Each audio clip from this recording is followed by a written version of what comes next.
เจ้าสบายดีข้าพเจ้าชื่อสายใจบุญมีใส่เนาะวันนี้ใจจะมาอธิบายเกี่ยวกับระบบทางเดินอาหารเนาะสำหรับคนไหนที่มีปัญหาเรื่องกรดไหลย้อนเนาะกระเพาะลำไส้ลิ้นสะดวกทวารเน้นๆกระเพาะประสาทน้อยน่ะ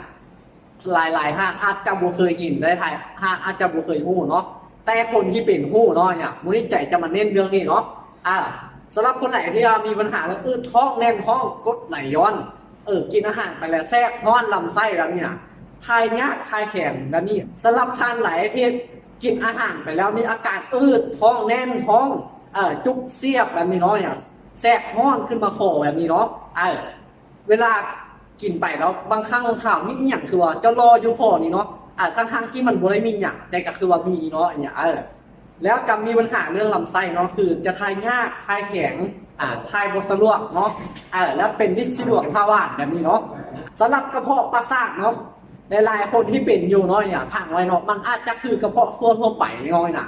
แต่มันจะมีจุดแตกต่างอยู่น้อยหนึ่งเนาะเวลามันเจ็บเนาะมันจะจุกแซบซอดออกกลางหลังเลยเนาะตามแข้งตามขาเมื่อยเพลียยากกินข้าวอยากแค่ยากว่าจนมาสั้นเลยน้อยนะจนสั้นดักๆเลยแหละแล้วก็มีอาการเจ็บปวดขึ้นมาหัวมาคอไปเลยเนาะพอประสาทเนาะเวลาเราเป็นเราเป็นเนื้อร่างเป็นโล้นน้อยน่ะ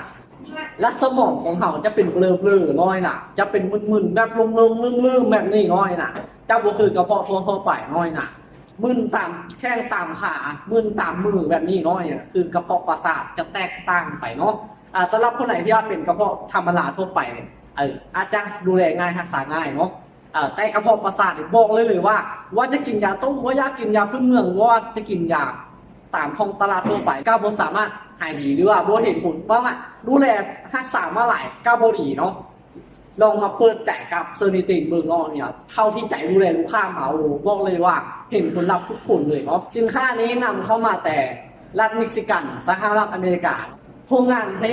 การบริษัท LLC ซึ่งได้มาตรฐานระดับโลกน้อยเนี่ยบอกเลยว่าเรื่องความมั่นใจ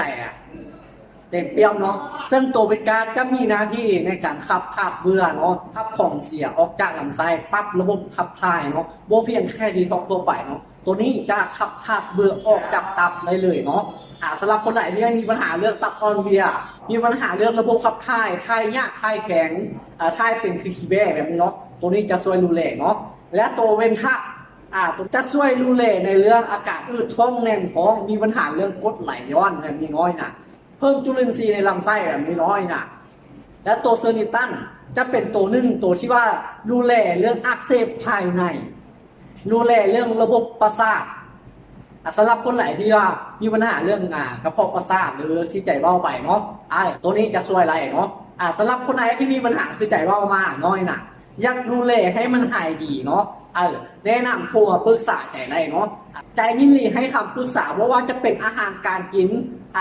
การใช้ชีวิตประจำวันเนาะใจจะแนะนำให้เบิร์ดเลยเนาะสำหรับคนไหนที่มีปัญหาคือใจเบ้ามาเนาะเนี่ยแนะนำโทรมาปรึกษาเลยตรงเลยจะไล่หูว่าอาการเป็นอะไรเนาะ